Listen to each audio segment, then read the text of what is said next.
everybody. I would like to call the meeting of our Diversity Committee to order, please. My name is Blanca Lopez. I am the chair of this committee, and I'm joined currently by my colleague, Medora Valdivia, who is our committee member. We're still waiting for Mr. Chu and Mr. Zuckerman to join us, but in the meantime, we can get started with our public speakers. Lourdes, are there any public speakers? Thank you, Madam Chair. Karen, do we have any public speakers? Good afternoon. We have one member of the public registered to speak today. As a reminder, we ask that all public speakers adhere to the MTA's rules and conduct and decorum. I would also like to remind our public speakers that in the interest of time and fairness to all speakers, we must limit everyone to 2 minutes. The only speaker will be Maddie Bucky's Highland. Thank you, ma'am, and good afternoon, everybody. My name is Matty Bucky's Highland, and I'm an advocate for people with developmental disabilities. For this Diversity Committee month, since you only meet tri-monthly, I want to talk about why diversity is necessary for the disabled community. I was diagnosed with autism at around 2 years old, and at that same time, I had ADHD and OCD. But that house helps me to get stronger every day. As we get ready next month to celebrate Disability Pride Month and the 35th anniversary of the Americans with Disabilities Act, we must do more to ensure our disabled brothers and sisters get more funding for the need.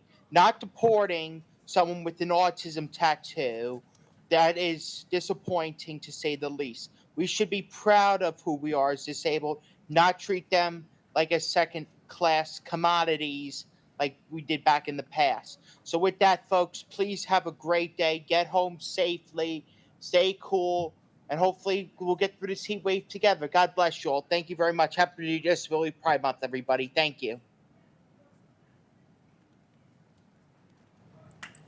Thank you. That concludes the public comment session. Great, thank you very much. Since the approval of the meeting minutes for our last meeting, which was in March, would require a quorum, we're going to skip that for now. And if we can move on to the work plan, are there any updates to the 2025 work plan? Madam Chair, the 2025 work plan can be found on pages 6 through 9 of the committee workbook. There are no updates. Great, that being said, if you could take us through the executive summary?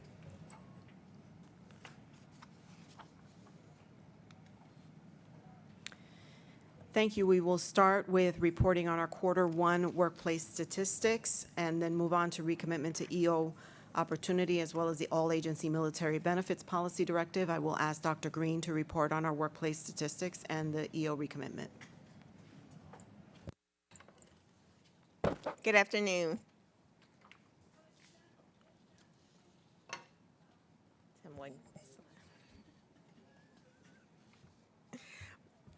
MTA's current workforce is 74,540 employees.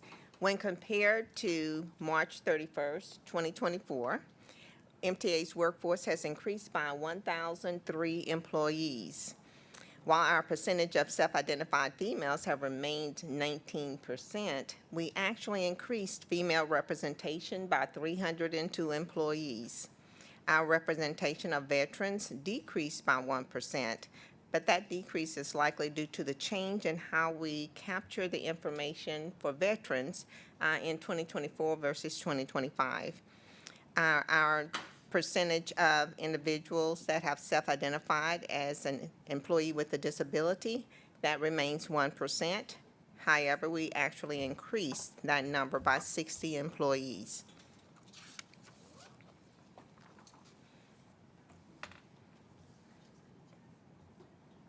During the first quarter, 2025, MTA hired 1,410 employees, of which 20%, 278, self-identified as female, and 80%, 1,132, self-identified as male.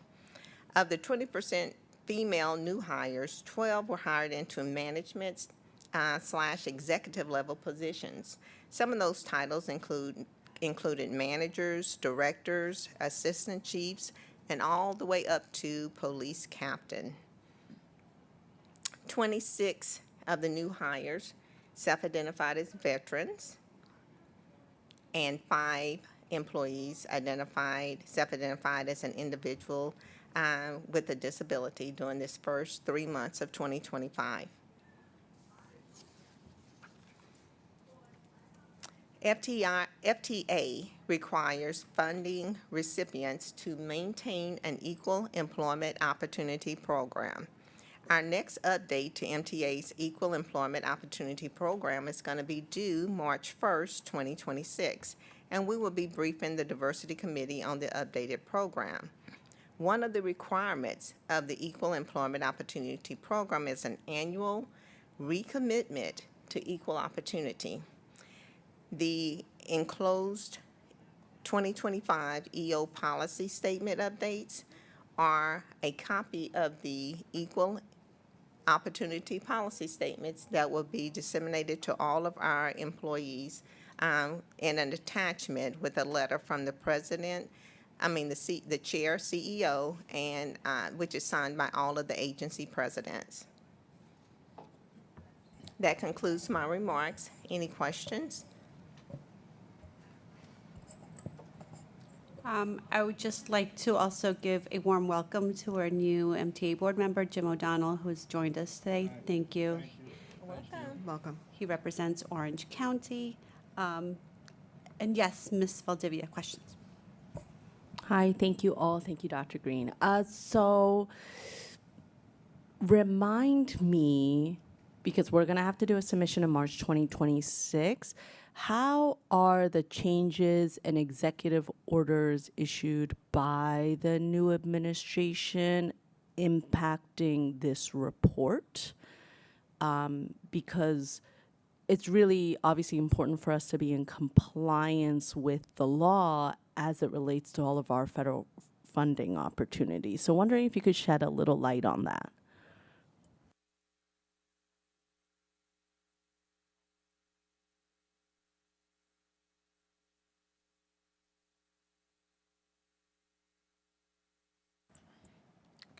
So we are in complete compliance with all of the federal, state, and local guidelines, and our policy statements reflect that. And because there's been so many changes over the past couple of months with respect to what's coming from the federal administration, our policy statements just plainly indicate that we're going to follow the law, whatever the law is at the time.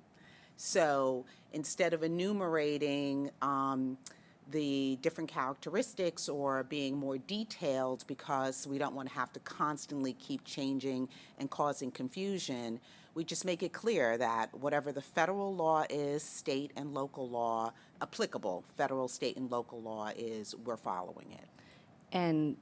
And to be clear, law is on the books, passed, so therefore there aren't really going to be significant changes to our policy statements. Correct. It's just clarifying what our That we are in position- full compliance. Correct. Because we've always been in full compliance. Okay, thank you Correct. very much. I appreciate that. Any other questions? If not, Lourdes, if you want to talk about the military benefits policy, please. Yes, thank you. Military service members are valued employees of the MTA who are entitled to certain benefits under New York State and federal law. The all-agency military benefits policy provides all-agency guidance on the pay and leave benefits available to qualifying service members during military leave and is an effort to standardize practices across the MTA agencies. The policy itself and the staff summary can be found on pages 22 through 29 of the Diversity Committee book. As background, the MTA issued all-agency policy directive number 11-092, which is the military leave reporting on MTA reemployment after return from service in May of 2025. That policy governs the reporting to work obligations and reemployment rights of employees returning from leave of absence related to military service. The all-agency military benefits policy proposed addresses the pay and leave benefits, whereas the already issued reemployment policy addresses the reemployment rights of returning service members. The policy is relevant to all personnel, those personnel that are representative. For those personnel that are already represented, the relevant collective bargaining agreement terms will prevail.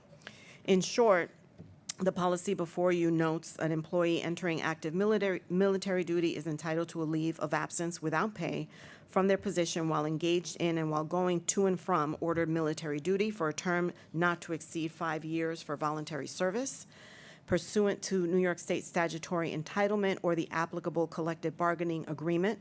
An employee is entitled to receive their salary while on leave for ordered military duty on normally scheduled workdays. Employees who have exhausted military leave with pay and who are called to active duty in connection with covered operations are entitled to a reduced pay benefit equivalent to the difference between the employee's regular base rate of pay and their military-based pay. Employees may receive paid leave without charge to leave credits up to 5 working days of paid leave annually for using any healthcare-related services associated with an illness or injury sustained while in a combat theater or combat zone of operations. This policy was developed by the MTA, and a vote of approval is requested of the Diversity Committee prior to submission to the full board for approval at this month's meeting. Thank you. Having said that, I make a motion. May I have a second, please? Ms. Valdivia, any questions, comments? If not, all in favor? Okay.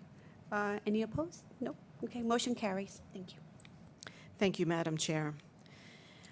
And with that, if you don't mind, if we can go back to the meeting minutes? Yes. Is that okay?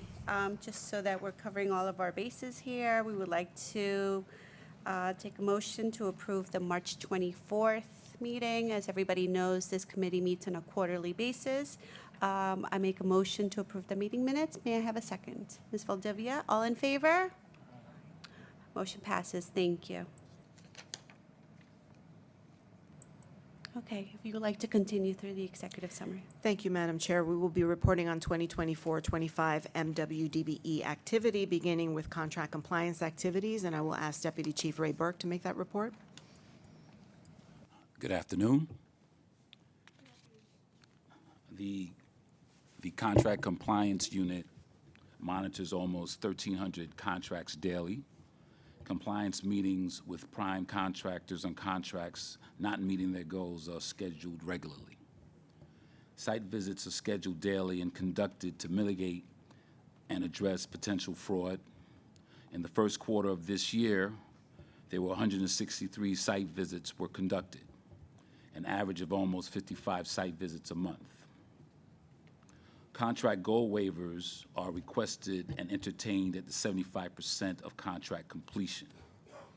Waivers are reviewed thoroughly, must include the required good faith effort, documentation, and supporting documentation, and will not be approved without project management concurrence. DDCR closes contracts after they are closed by the respective agency. In the first quarter of the year, Contract Compliance Unit closed 60 contracts, an average of 20 closed contracts per month. That concludes that report.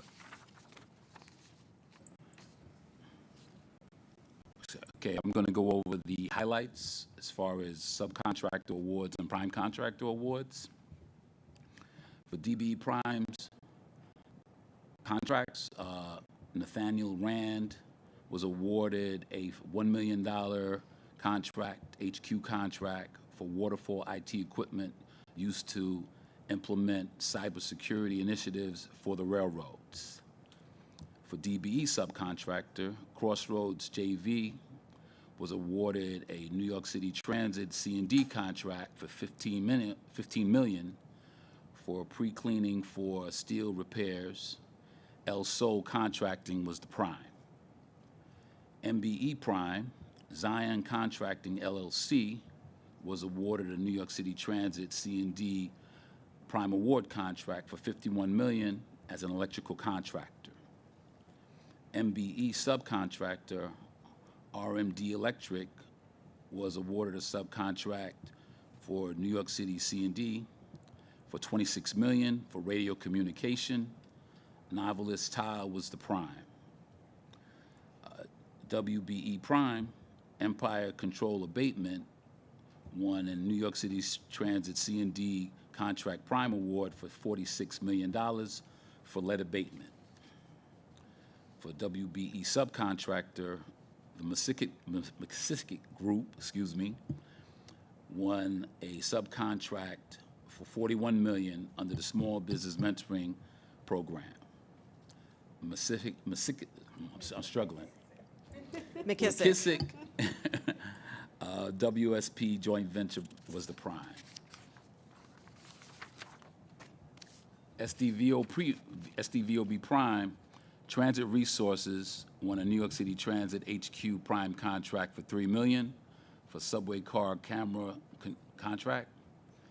And SDVOB subcontract, Minotti Enterprise LLC won a $7 million HQ contract for safety consultant services. That concludes that report. Thank you, Deputy Chief Burke. I don't know if there are any questions from members of the committee. Hi, thank you, Chair and Lourdes. Maybe I missed this. I see McKissick Group, but it says /WSP JV transition. So how does that work? Because obviously WSP is not an MWBE. So just wanted to understand like how that worked if they do a joint venture. Okay, so as a prime contractor, they joint ventured with WSP. But when they do their utilization plan, they can use one of the joint ventures to participate on the contract. And that was McKissick. So I see. So as a joint venture, putting that aside, McKissick is still the whatever percentage that they get of it, that's what's quote counted as part of the utilization? Well, McKissick and WSP weren't really, I don't think they're certified as a joint venture. I'm not quite sure on that I contract. figured they weren't, right? No, they're McKissick not. is certified and then They're not. WSP is not. And Right. so how does that work in terms of, like, yeah, maybe I'll ask you offline. Thank you. I just wanted to understand how how MWBE requirements apply to joint ventures in which one partner is a non-MWBE firm. Well, the one that is certified can perform on the contract as a subcontractor. And that's how they get the I see. credit. So even though they're a prime, they can also perform as a sub. Yes. And then. They can Okay. somewhat self-perform. Thank you. I appreciate that. Okay. Thank you. Are there any other questions? Be asking Deputy Chief Christine Norman to report on our utilization. Hi, good afternoon, everyone. I'll start by explaining the SDVOB utilization and payments. We are currently exceeding our fiscal participation targets for service-disabled veteran-owned businesses compared to the previous fiscal year. Out of more than $892 million in MTA payments issued so far this fiscal year, 7% of those payments have been awarded to certified SDVOB firms. And this marks a strong performance and continued commitment to supporting veteran-owned businesses across our contracts. Okay. When we consider MWBE utilization and payments, MWBE engagement has increased compared to the previous fiscal year. Of the more than $2.7 billion in payments issued by the MTA, MWBE participation accounted for over 32% of the total payments. Over the next couple of months, we will begin an audit of all payments made in 24-25 and expect to report our final numbers in September once authorized by ESD.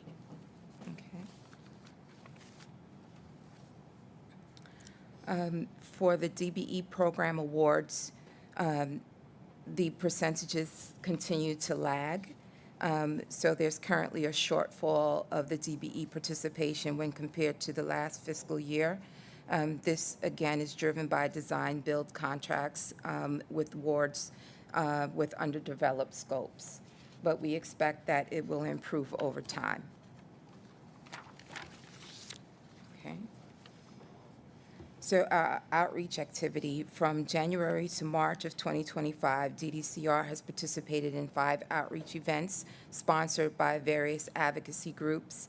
Additionally, DDCR held 1 virtual DBE certification workshop and 1 virtual new firm orientation for vendors interested in doing business with the MTA. Of the 141 firms engaged last quarter, 31 had no MWDBE or SDVOB certifications, so we are currently exploring certification eligibility with those firms. Okay. And for our DBE certification activity from January through March, we received 23 DBE applications and have certified 14 new firms in an average time of 64 days. We are making an effort to increase the number of applications and always promote DBE certification at events with the various organizations within our network, reminding all of the firms of the benefits of certification and to seek certification with the MTA, as we are one of 4 certifying partners in New York State.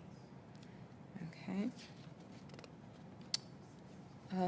And lastly, we like to bring the committee's attention to examples of non-construction awards made by the MTA procurement. Here we're highlighting MBE success, Watts International. And Watts International has been doing business with the MTA for more than a decade. And over the past 5 years, they've gained consistent momentum and have earned close to $13 million, supplying the MTA with a variety of janitorial and miscellaneous items, including air filters, sealants, lubricants, batteries, gloves, multi-purpose cleaners, and propane, right? These supplies were acquired through discretionary bids, competitive bids, and by OGS state contract. And so Watts International successfully maintains inventory to meet the changing needs of MTA's vast operations and strives to provide excellent customer service. They're also a subcontractor on a larger MRO contract with Grainger. And so they provide, not only do they supply us with goods and services, they deliver services throughout our operating territory.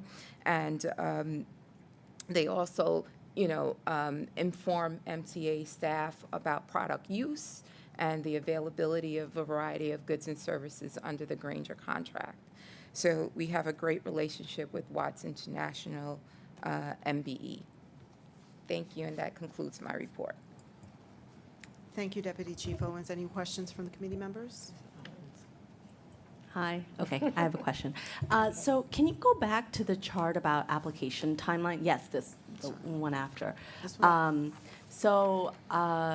As you all know, I worked at the MTA, and during my tenure here, there was a lot of focus on application timeline, how long it takes to process.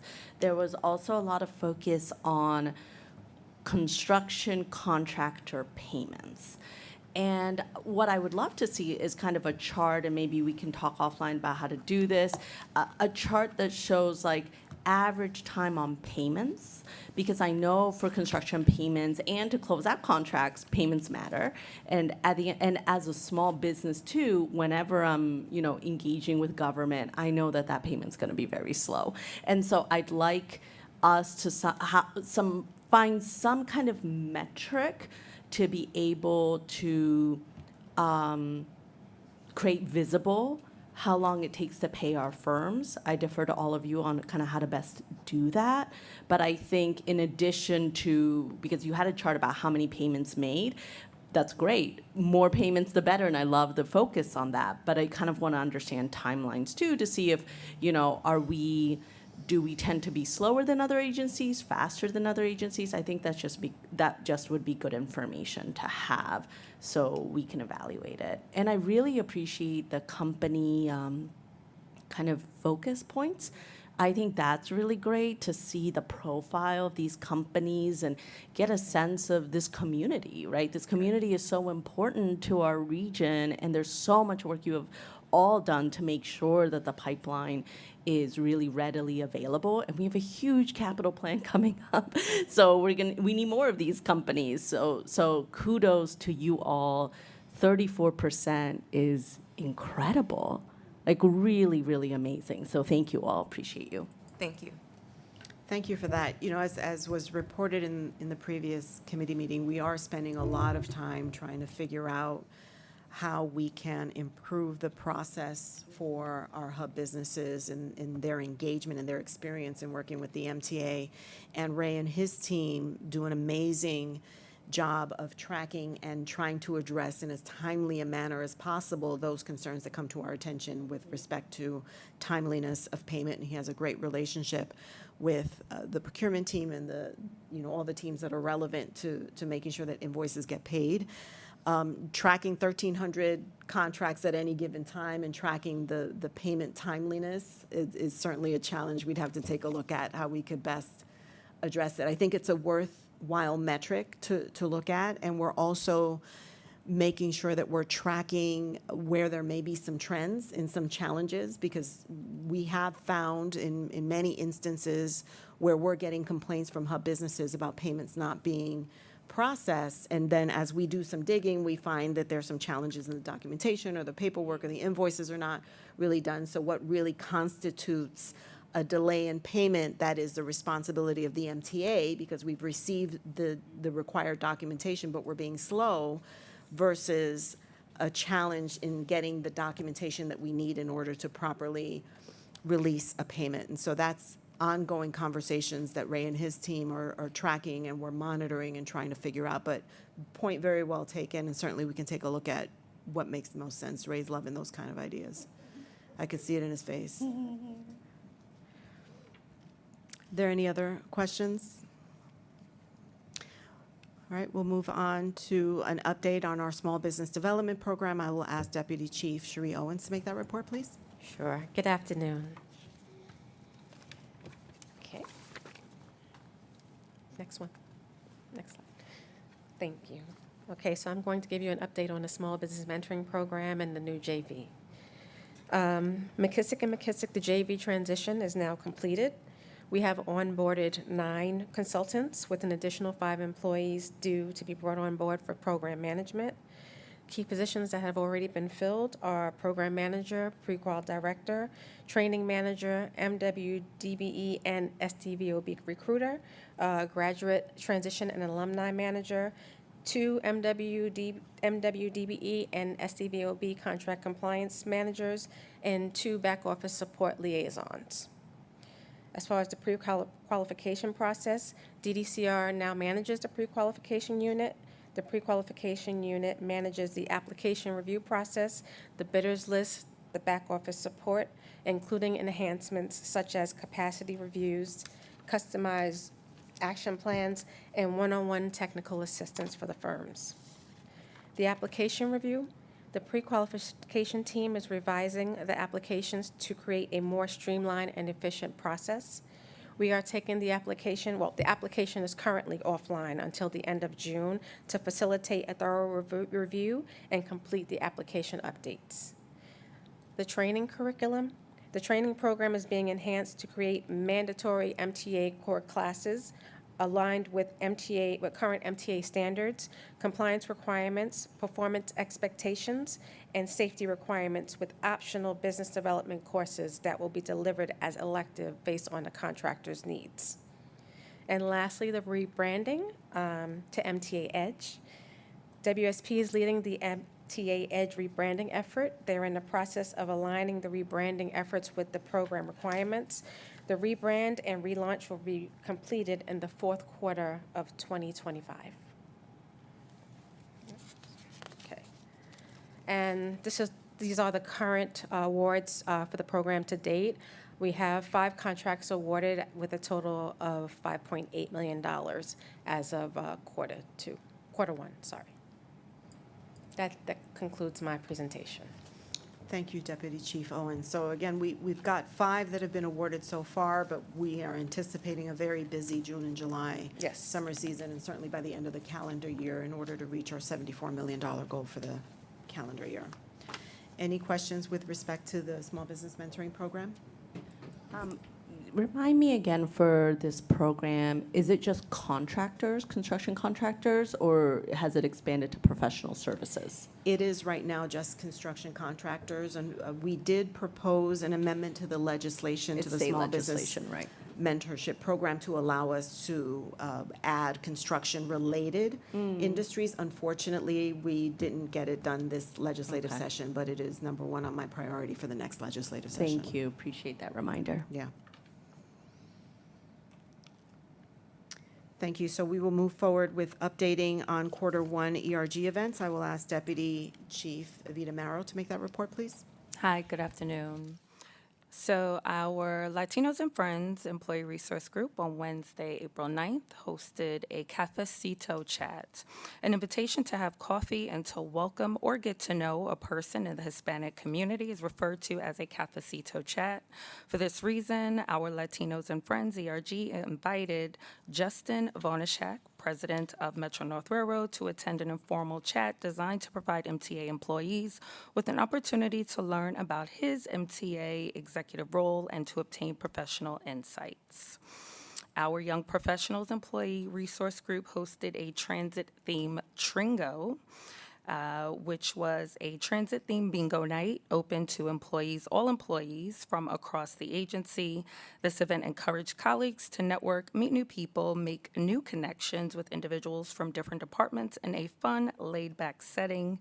The event started with a guided network component, which was followed by an hour-long transit-themed bingo session, which participants learned about MTA transportation and had an opportunity to win some fun MTA branded prizes. Our next event, which was hosted by our Pride ERG in collaboration with the Generation Project and the Transit Museum on April 24th. The Transit Museum, The Subway is an exhibit that highlights the millions of people and or objects that are used and are part of the New York City subway. It highlights the history and future of the transit system with artifacts, photos, multimedia installations, models. This year's exhibit focused on a program that provided a platform to uplift LGBTQIA+ voices to highlight our MTA colleagues and their work experiences. Pride Express, in partnership with the Generation Project, participated in this exhibit by sharing their stories in a curated program to include storytelling at the Transit Museum. We also had a AAPI Heritage Month program hosted by our Transport Asian ERG. So this celebration of Asian American Pacific Islander Heritage Month in participation with an organization called Make Us Visible, hosted a presentation focused on the contributions, history, and experiences of the Asian American community.